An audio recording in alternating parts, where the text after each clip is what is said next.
Um homem que nasce junto ao mar e que com ele combate lealmente, nunca mais o larga e esquece que é uma cruz que carrega até ao caixão. Havia ali umas ilhas e a minha avó deixava-me ali com o peixe e botava-me num tabuleiro, não era numa canastra, que era pequenita. Estava uma canastra, um tabuleiro e eu ia vender àquelas senhoras das ilhas e depois esperava ali para a minha avó para vir embora para casa com ela. Ela morava na sempre. Senhor de Matosinhos, ó Senhora da boa hora, ensinai-nos os caminhos para irmos daqui para fora. Ontem ali na avenida, uma atrevida de perna bela, segurou na mãozinha, mas coitadinha levou com ela. Ó Senhor de Matosinhos, ó Senhora da boa hora, ensinai-nos os caminhos, quero ir daqui para fora. Lará, lá, lá, lará, lá, lará, lá, lá, lará, lá, lá, lá, lá, lá, lará, lá, lá.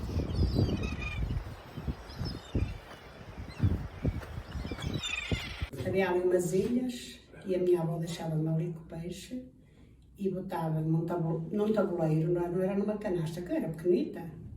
Estava uma canastra, um tabuleiro e eu ia vender àquelas senhoras das ilhas e depois esperava ali para a minha avó para vir embora para casa com ela. E ela morava na de sempre.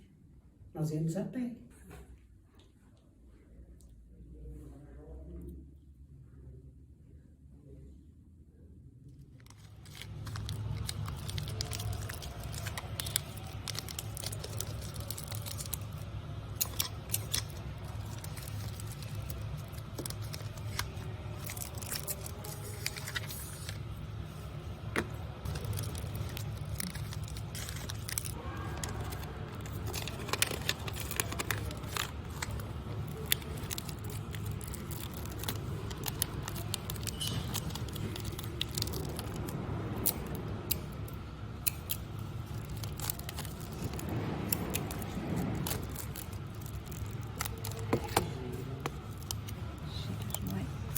Até que idade é que trabalhou na indústria conserveira?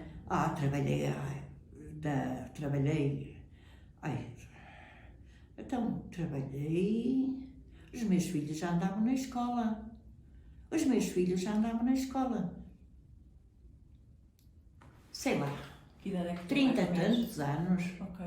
Quantas vezes eu queria 7.500 que era a caldeirada, eles recebiam 10 escudos, uma pataca de 10 escudos, 7.500 custava um quarto de bife. E eu, quantas vizinhas estava à espera, ora, nesta altura, que era a pior época, eu estava à espera daqueles 10 escudos de caldeirada, que era para ir comprar um quarto de bife para pôr no baú para ir levar para o mar. E então o que aconteceu? Eu dizia assim, João, conhece alguma coisa, homem? Que eu perguntava logo a cara dele. E ele dizia assim, mulher, nem escada. Onde é que eu ia buscar os 7.500? Minha avó, bom, empreste-me 100 escudos. E ela pensava, emprestava-me, mas tinha sempre o recado. Pensava que aqueles 100 escudos, como ela não gastava, ela vinha comer, gastava talvez o seu castigo, então, tive pena ao vê-la sofrer, gostei dela, veia comigo, minha, o meu nome lhe dei, minha esposa se chama, é minha companheira, o meu lar é um ninho florescente, onde passo horas abençoadas. Obrigada, Ana. Porquê? Obrigada por partilhar as suas histórias connosco. Não. As suas histórias de vida connosco. Recordar a viver. É.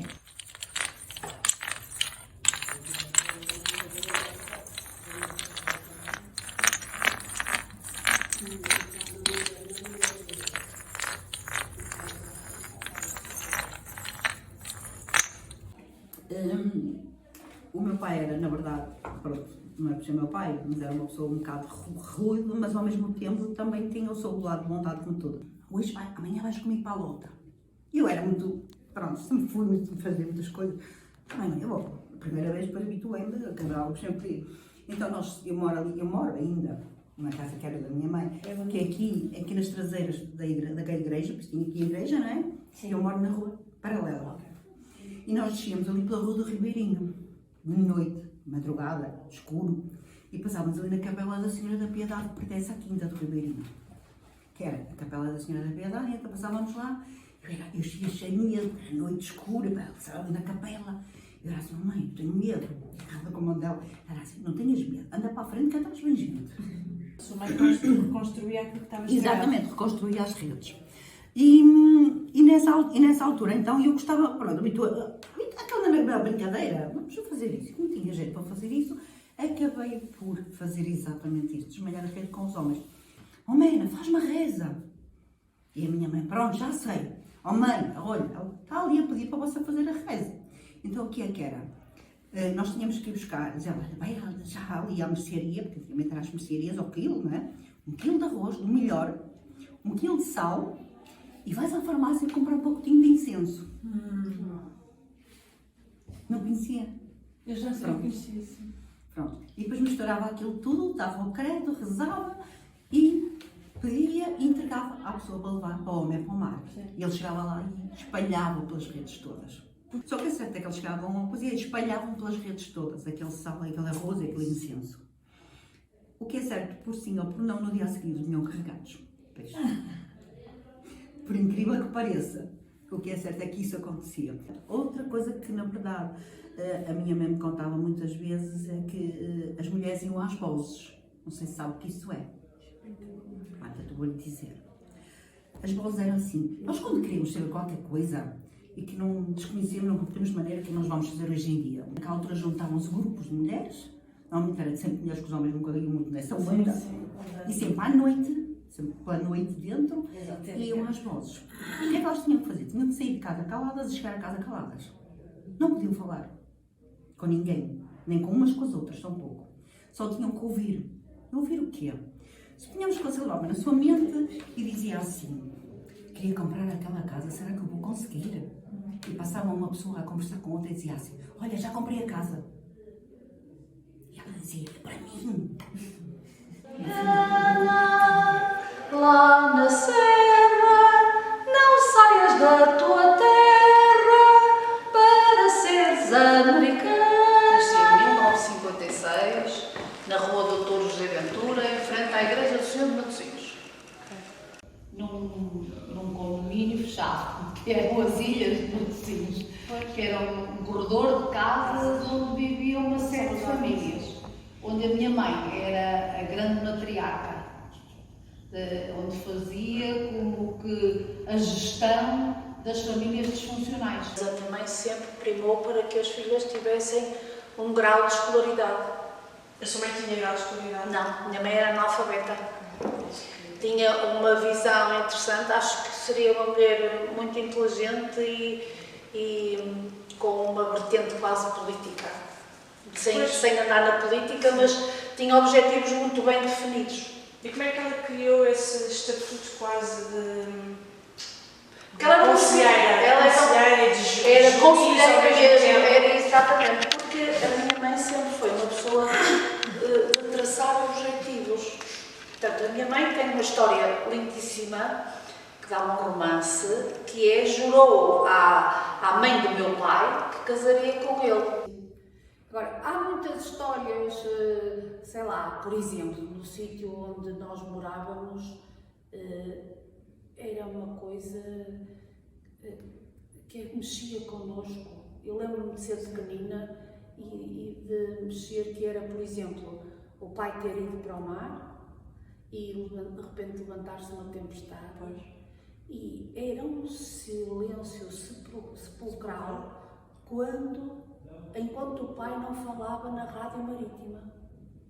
Enquanto não diziam, o barco está bem, estamos todos bem, não sei o quê, vamos em direção ao porto, não sei da quanto, ou da Figueira, ou daqui, ou da lá, lembro-me muitas vezes daquele silêncio ser uma coisa que arrepiava.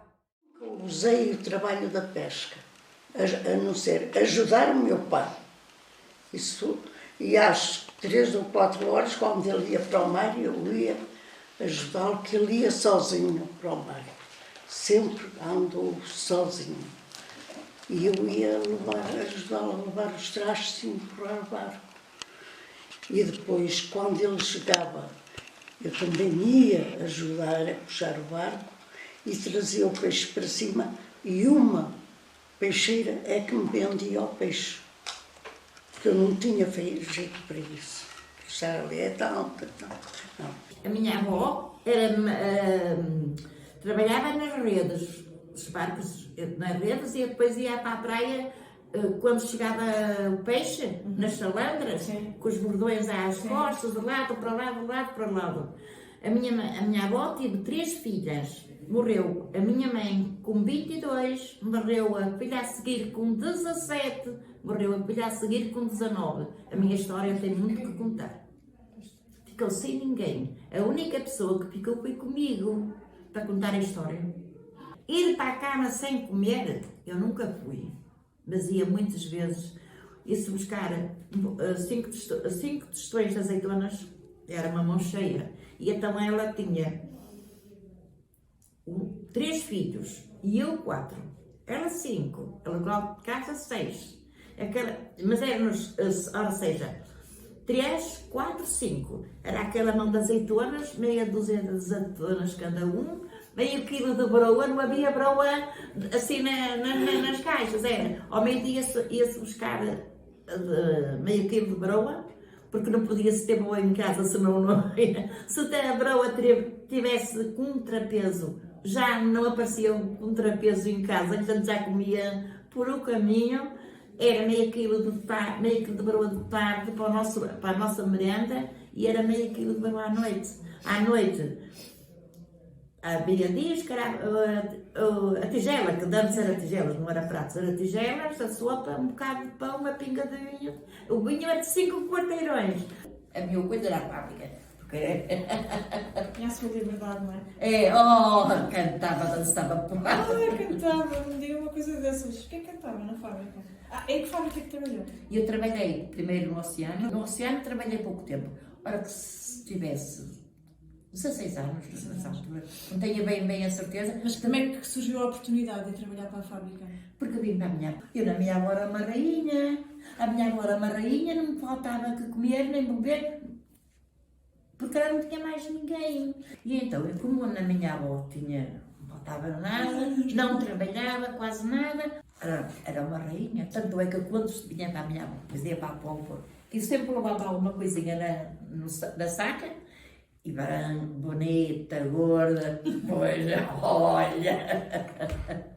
E nós, os nossos calções, o nosso penduricado, as nossas pernas de feita, pelas amas apertadas, as nossas pernas de feita, pelas amas apertadas. As memórias que eu tenho é que nas férias grandes da escola, nos 3 meses de férias de verão, eu passava-os com a minha avó. A minha avó era vendedora de peixe e por volta das 5h30 da manhã nós levantávamos, íamos até à doca pesca, onde a minha avó comprava o peixe, escolhia, não é o peixe que queria vender naquele dia, comprava, metia-o na canastra e depois íamos várias mulheres numa carrinha, aquelas carrinhas com aqueles toldos verdes, que a parte de trás estavam mesmo adaptadas para o transporte, porque eram com uns bancos de madeira assim de lado, onde as mulheres se sentavam e as canastras iam todas ali no meio. E depois as mulheres eram deixadas em diversos pontos da cidade onde vendiam o peixe. Minha avó, por exemplo, ficava ali na Senhora da Hora, na rua de Sanjens, e era esse o percurso dela vender. E eu fazia todos os dias de manhã, era isso. Chegávamos a casa por volta da 1h30 da tarde. Isto já tem eu tinha mais ou menos 15, 14, 15, se calhar até mais nova, tenho 44, por isso isto já uns 20 anos. O meu lar é um ninho florescente, onde passo horas abençoadas. Hoje é minha esposa atualmente, tão honrada como as mais honradas. Era linda essa pobre mulher, castigo, tive pena ao vê-la sofrer. Gostei dela, levei-a comigo. Ó Senhor de Matosinhos, ó Senhora da boa hora, ensinai-nos os caminhos para irmos daqui para fora. Ontem ali na avenida, uma atrevida de perna bela, segurou na mãozinha, mas coitadinha levou com ela. Ó Senhor de Matosinhos, ó Senhora da boa hora, ensinai-nos os caminhos, quero ir daqui para fora. Lará, lá, lá, lará, lá, lará, lá, lá, lará, lá, lá, lá, lá, lá, lará, lá, lá.